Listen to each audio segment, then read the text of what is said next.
Hoje a gente vai mergulhar numa passagem bem forte do Evangelho de Mateus, um momento em que Jesus confronta diretamente a hipocrisia dos líderes religiosos do seu tempo.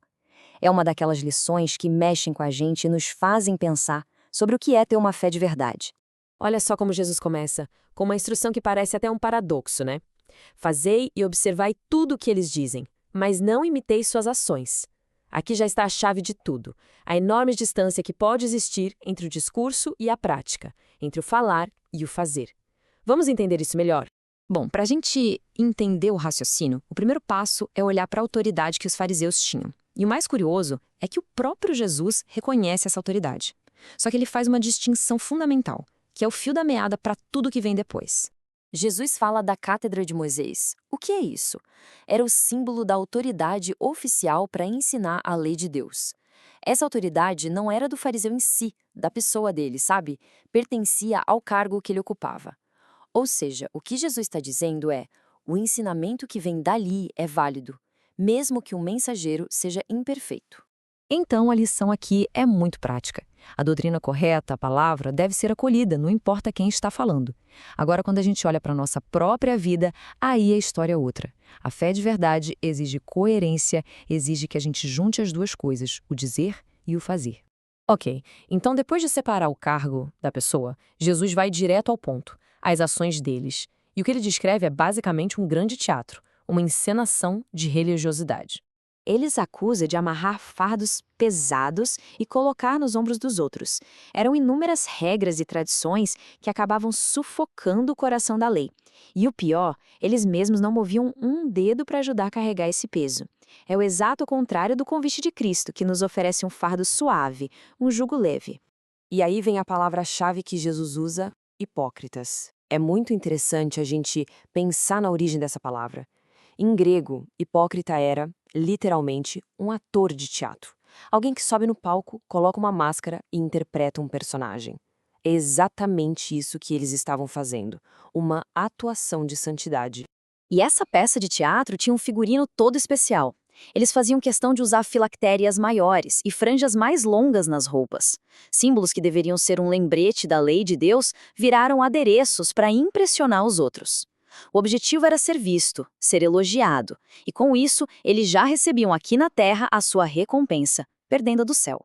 Seguindo no texto, a gente chega num ponto que vira e mexe causa bastante discussão. É a parte em que Jesus fala sobre o uso de certos títulos. A pergunta que sempre surge é esta: se Jesus falou para não chamar ninguém de pai sobre a terra, por que se usa o título padre para os sacerdotes? Seria uma proibição ao pé da letra? O ponto central de Jesus aqui não é a palavra em si, mas a intenção do coração. O que ele está condenando é o orgulho, é a busca por títulos e honras para se colocar acima dos outros, para roubar uma glória que pertence somente a Deus. Vamos pensar assim: Deus é o Pai por excelência de forma absoluta.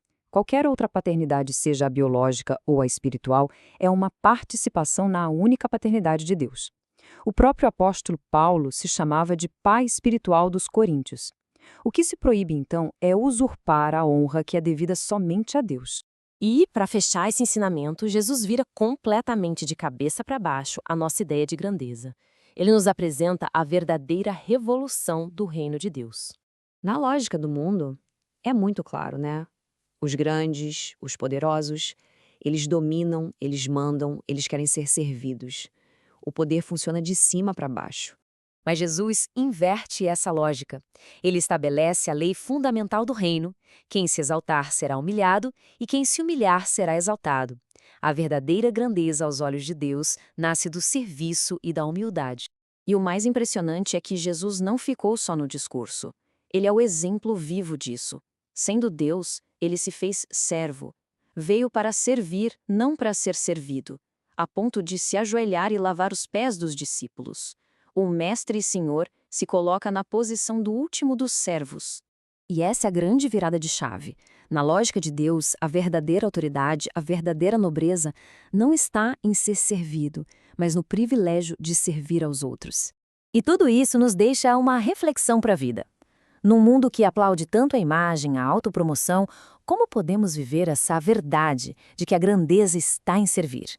É um convite para fugir do teatro da vaidade e buscar uma fé autêntica, onde as nossas ações, finalmente, falam a mesma língua das nossas palavras.